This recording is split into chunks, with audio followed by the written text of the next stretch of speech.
Bienvenue une fois de plus à notre bulletin d'information de Magnificat One TV. Consacré à l'actualité de l'Église, nous sommes aujourd'hui le mercredi 12 juillet 2023. Voici les titres de notre journal. Le Vatican a rendu publique la liste des participants au synode sur la synodalité où, pour la première fois, les laïcs auront le droit de vote. Le pape a annoncé la création de 21 nouveaux cardinaux, dont 17 auront le droit de vote. Parmi eux se trouve Monseigneur Victor Manuel Fernandez. Le pape a reçu en audience l'ancien président américain Bill Clinton et le fils et héritier du milliardaire pro-avortement George Soros. Monseigneur Alvarez a été libéré pendant quelques heures, mais comme il continuait à refuser de quitter le Nicaragua, il a été à nouveau emprisonné. Le pape a accordé une indulgence plénière pour la célébration de la Journée mondiale des grands-parents qui aura lieu cette année le 23 juillet. La liste des participants au synode de la synodalité est désormais connue. La grande nouveauté est la présence de laïcs qui auront les mêmes droits de vote que les évêques. La liste des participants à la première session du 16e Assemblée générale ordinaire du Synode des évêques, qui se tiendra du 4 au 29 octobre 2023, a été présentée vendredi au bureau de presse du Saint-Siège. L'Assemblée sera composée d'un total de 363 membres avec droit de vote. Parmi eux, 85 sont des femmes, dont 54 ont le droit de vote. Il y a 20 représentants des églises orientales, 43 évêques d'Afrique, 47 d'Amérique, 25 d'Asie, 48 d'Europe, 5 d'Océanie, 1 sans conférence épiscopale. Le jésuite James Martin, chef visible du lobby LGTBI au sein de l'Église en faveur d'un changement de la foi et de la morale catholique sur l'homosexualité, a été l'une des personnes choisies personnellement par le pape pour participer à la 16e Assemblée générale ordinaire du Synode des évêques. Le cardinal Müller et les cardinaux les plus libéraux des États-Unis ont également été invités. De nombreux participants viennent en raison de leur position institutionnelle, patriarches orientaux, présidents d'organisations internationales d'évêques ou de religieux. D'autres ont été choisis par la conférence épiscopale. D'autres encore font partie de la curie romaine et de diverses autres instances. Le pape a annoncé la création de 21 nouveaux cardinaux, dont 17 avec droit de vote. Le consistoire aura lieu le 30 septembre. Dans le quota réservé à la curie vaticane figurent le préfet des évêques, Monseigneur Prévost, le préfet des églises orientales, Monseigneur Gurotti, et le préfet de la doctrine de la foi, Monseigneur Fernandez. Il y a 2 nonces apostoliques, le patriarche latin de Jérusalem, l'archevêque du Cap, l'archevêque jésuite de Cordoba en Argentine, l'archevêque de Bogota, l'archevêque de Lodz, l'archevêque de Djouba, l'archevêque de Madrid, l'archevêque coadjuteur de Tabora, l'évêque de Penang, l'évêque jésuite de Hong Kong, l'évêque d'Ajaccio, l'évêque auxiliaire de Lisbonne et le recteur majeur des Salésiens. Un nonce apostolique, un archevêque émérite du Venezuela et un confesseur capucin du sanctuaire Notre-Dame de Pompéi à Buenos Aires ont été nommés cardinaux sans droit de vote parce qu'ils sont âgés de plus de 80 ans. Il est frappant de constater que ni le nouvel archevêque de Buenos Aires, ni le nouvel archevêque de Bruxelles n'ont été nommés cardinaux, alors que le nouvel archevêque de Madrid l'a été. Le fils du milliardaire pro-avortement George Soros a été reçu par le pape. Il était accompagné de l'ancien président américain Bill Clinton. Il n'a pas été annoncé et le Vatican n'a donné aucune explication sur une audience privée qui intrigue beaucoup entre l'ancien président Bill Clinton et Alexander Soros, récemment oint comme héritier de l'empire de son père. Tout ce qui a été officiellement rapporté, c'est qu'ils ont parlé de paix. Depuis sa récente sortie de l'hôpital, le pape a annulé des audiences publiques, mais pas des audiences privées comme celle-ci, qui a eu lieu sans que le bureau de presse du Vatican n'en ait été averti au préalable. Pourtant, les personnes convoquées sont tout sauf des particuliers inconnus du public. Bill Clinton et l'héritier de l'empire de George Soros, son fils Alexander. Ces deux personnages ont d'ailleurs été les protagonistes d'efforts acharnés d'ingénierie sociale à l'échelle nationale dans le cas de Clinton et planétaire dans le cas de Soros, dans une direction agressivement anti-chrétienne, promouvant l'avortement, la réduction des naissances et l'idéologie du genre de manière opportune et inopportune. La fondation Open Society de Soros s'est affiliée et ces groupes alliés ont financé des efforts visant à légaliser l'avortement en Islande, en Pologne, au Mexique et dans d'autres pays traditionnellement catholiques. Le réseau Soros a également financé des efforts visant à modifier les priorités politiques des catholiques américains et à faire adopter une législation en faveur de l'avortement. Monseigneur Alvarez, évêque emprisonné par le dictateur nicaraguayen Ortega, a été libéré pendant quelques heures, mais comme il refusait de quitter le pays, il a été à nouveau emprisonné. Il a été confirmé que l'évêque nicaraguayen Rolando Alvarez, condamné par la dictature de Daniel Ortega à 26 ans de prison pour trahison, a été brièvement libéré, mais a ensuite été remis en prison en raison de son refus de quitter le Nicaragua. L'évêque de Matagalpa a été libéré de la prison de Modelo pendant que les négociations pour sa libération définitive et son exil à Rome se déroulaient en coordination entre le gouvernement Ortega, un représentant du Vatican, et Alvarez lui-même. Cependant, Alvarez a refusé de quitter le pays et a décidé de retourner en prison. C'est la deuxième fois que Rolando Alvarez refuse d'être transféré hors du pays. La première fois, c'était en février, lorsque le régime Ortega avait ordonné la libération et l'exil de 220 prisonniers politiques. À cette occasion, l'évêque avait choisi de ne pas quitter la prison et, quelques jours plus tard, avait été condamné à plus de 26 ans de prison. Monseigneur Rolando Alvarez ne veut pas quitter le Nicaragua. Il veut être libre sans condition dans son pays, a déclaré sur son réseau social l'évêque hondurien José Antonio Canales, qui a suivi la situation de son collègue. Monseigneur Alvarez est détenu en prison dans des conditions inhumaines. Il est isolé dans une cellule de 2 mètres sur 2,5 mètres, sans aucune ventilation, ce qui l'oblige à supporter en permanence une chaleur suffocante due au climat du Nicaragua.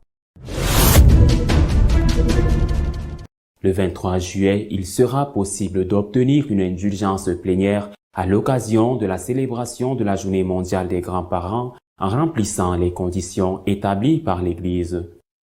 Le 23 juillet prochain sera célébrée la 3e Journée mondiale des grands-parents et des personnes âgées qui sera présidée par le pape François depuis la basilique Saint-Pierre. Le Saint-Siège a publié un communiqué pour rendre public le décret de la pénitencerie apostolique qui sera accordé à tous les participants à cette célébration. Il explique également qu'il peut être donné comme suffrage aux âmes du purgatoire ainsi qu'aux fidèles qui consacrent le temps à visiter, à prendre soin de leurs frères et sœurs âgés dans le besoin ou en difficulté. L'action de prier le rosaire est une autre façon d'obtenir l'indulgence. Il explique que cette indulgence peut être obtenue à condition de se débarrasser de tout péché et d'avoir l'intention de remplir les conditions habituelles, à savoir la confession, la communion, la récitation du credo et la prière pour le pape dès que possible. Le catéchisme de l'Église catholique et le Code de droit canonique définissent l'indulgence plénière comme la rémission devant Dieu de la peine temporelle des péchés, ce qui signifie l'évitement du purgatoire. Notre éditorial de cette semaine est exclusivement consacré à la nomination du nouveau préfet de la doctrine de la foi et à la situation de Monseigneur Alvarez au Nicaragua. Samedi, le pape a rendu public la nomination du nouveau préfet du dicaster pour la doctrine de la foi. Monseigneur Victor Manuel Fernandez, archevêque de la ville argentine de La Plata, est l'une des personnes les plus proches du pape. Aucune des nominations effectuées par le souverain pontife au cours de ces années de gouvernement de l'Église n'a suscité autant de remous et de critiques que celle-ci. Ces critiques, ces objections se concentrent sur deux points. D'une part, la personne choisie et d'autre part, la lettre par laquelle le pape a rendu public la nomination et où il explique au nouveau préfet ce qu'il attend de son poste et comment la doctrine de la foi doit agir à partir de maintenant. Pour beaucoup, il s'agit d'une refondation de cette très importante congrégation vaticane. Les objections de la personne de Monseigneur Victor Manuel Fernandez se sont concentrées sur trois points. Premièrement, son attitude et son comportement dans le traitement des cas d'abus sexuels. En particulier, un cas qui s'est produit dans le diocèse de La Plata alors qu'il était archevêque. Une organisation nord-américaine, Bishop Accountability, l'a accusé de ne pas s'être occupé correctement des victimes, de ne pas les avoir écoutées. Le prêtre abuseur s'est suicidé peu avant d'être arrêté par la police.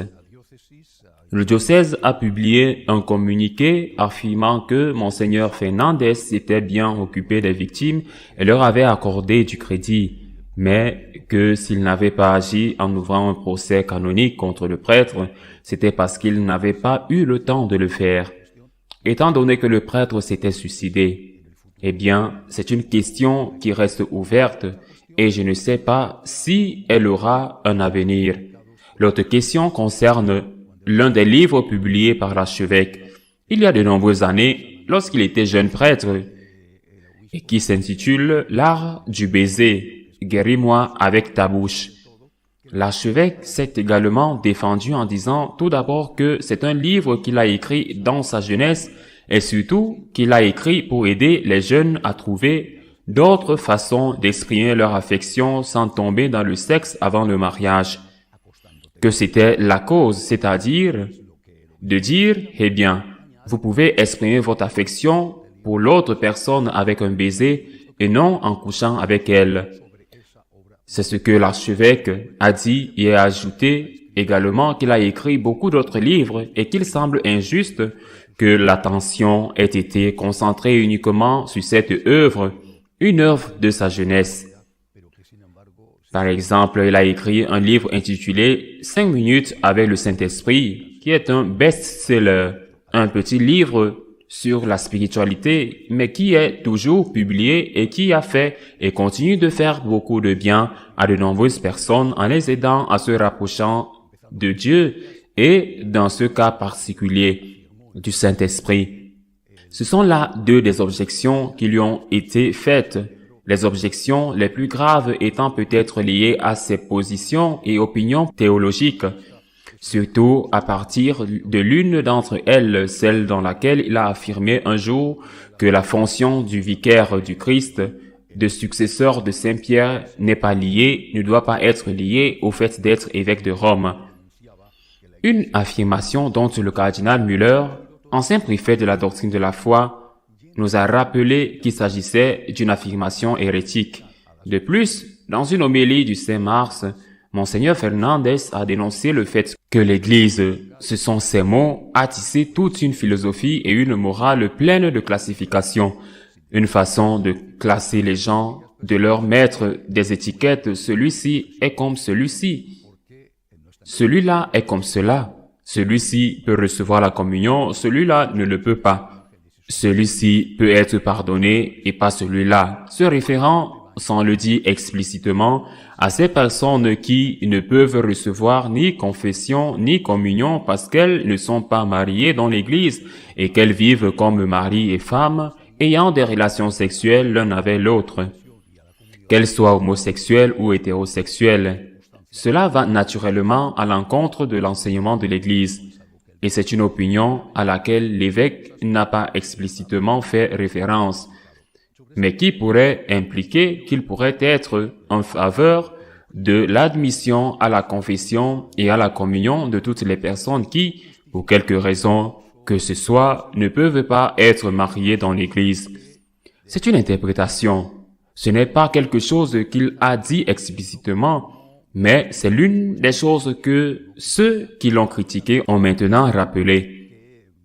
Sur ce même sujet, il a écrit un article dans la revue Theologia de l'Université catholique de Buenos Aires.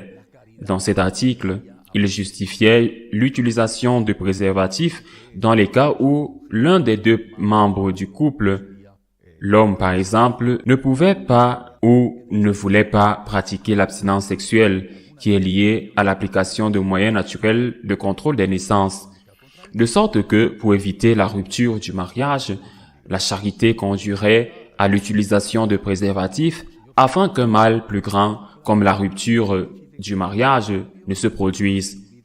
Voilà quelques-unes des objections qui ont été rendues publiques contre lui cette semaine et dont il s'est défendu à son tour, comme je l'ai dit dans le cas du livre. Quant à la lettre par laquelle le pape accompagne la nomination de Monseigneur Fernandez, elle indique clairement que le pontife souhaite un changement profond dans la manière dont le dicaster pour la doctrine de la foi doit accomplir sa mission. Et même dans le contenu de cette mission, le pape a surpris et blessé certains lorsqu'il a déclaré que le dicaster que vous allez présider en est venu à utiliser des méthodes immorales à d'autres époques. Mais, en ne précisant pas à quelle époque, il faisait référence. On pouvait penser qu'il accusait les prédécesseurs de Monseigneur Fernandez, Monseigneur Ladaria ou même le pape Benoît XVI, qui a présidé la doctrine de la foi pendant tant d'années. C'est Monseigneur Fernandez lui-même qui, dans une interview, a clarifié et déclaré que le pape faisait référence à l'époque de l'Inquisition dans laquelle il a expliqué le contexte et tout le reste. Mais a également déclaré que des choses qui n'étaient pas correctes avaient effectivement été faites à cette époque, comme quelques cas de torture qui ont été relatés. La lettre du pape indique également qu'à cette époque, plutôt que de promouvoir la connaissance théologique, on persécutait les éventuelles erreurs doctrinales. Ce que j'attends de vous est certainement très différent. Dans la nouvelle doctrine de la foi, les erreurs doctrinales ne seront pas persécutées, ou du moins c'est ce que l'on peut déduire des paroles du pape à l'époque, les erreurs étaient persécutées. Ce que j'entends de vous est quelque chose de très différent. Le pape précise ensuite ce qu'il attend de la nouvelle doctrine de la foi. L'Église a besoin de grandir dans son interprétation de la parole révélée et dans sa compréhension de la vérité sans imposer une seule façon de l'exprimer. Parce que les différentes lignes de pensée philosophique, théologique et pastorale, si elles se laissent harmoniser par l'Esprit dans le respect et l'amour, peuvent aussi faire grandir l'Église. Cette croissance harmonieuse, dit le pape, préservera la doctrine chrétienne plus efficacement que n'importe quel mécanisme de contrôle. Il est bon que votre travail exprime que l'Église encourage le charisme des théologiens et leur effort de recherche théologique à condition qu'ils ne se contentent pas d'une théologie du bureau, d'une logique froide et dure qui cherche à tout dominer. Voilà pour les propos du pape qui peuvent donner lieu à toutes sortes d'interprétations. En effet, certains les ont interprétés comme une refondation du dicaster, plus sur le modèle de la Commission théologique internationale ou de la Commission biblique pontificale, où l'on encourage l'échange d'opinions entre théologiens, que sur celui d'un dicaster, comme il a été jusqu'à présent dédié à la défense de la foi. Cette nouvelle doctrine de la foi aurait-elle servi à défendre la divinité de Jésus-Christ contre Arius ou à défendre la foi catholique contre Luther? Cependant, un autre événement s'est produit cette semaine et il me semble significatif et providentiel qu'il se soit produit juste ces jours-ci. Un théologien italien spécialisé dans la théologie morale, Martin Linder, a été rejeté par le Vatican pour le poste de doyen de la faculté de philosophie et de théologie d'un diocèse du nord de l'Italie. La raison de ce rejet est que ce théologien, dans certaines de ses conférences, défend la bénédiction des couples homosexuels. En raison de son enseignement, le Vatican a opposé son veto à sa nomination en tant que doyen. La réaction a été très forte. Plus de 100 théologiens ont exprimé leur solidarité avec lui et ont accusé le siège de Saint-Pierre de tout recommencer.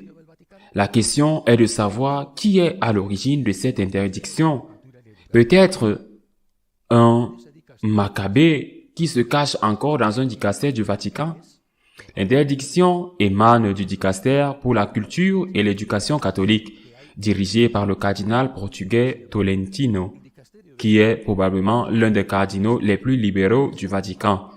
Et pourtant, le dicaster de Tolentino a interdit à ce théologien qui est en faveur de la bénédiction des couples homosexuels d'occuper le poste de doyen de cette faculté de théologie.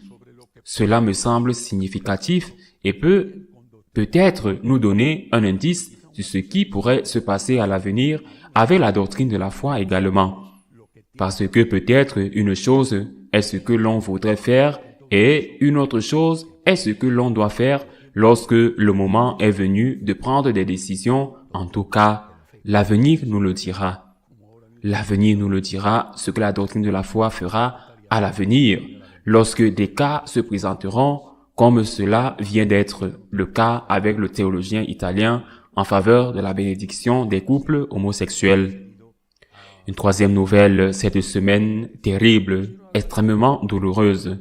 C'est ce qui est arrivé à l'évêque nicaraguayen Monseigneur Albares.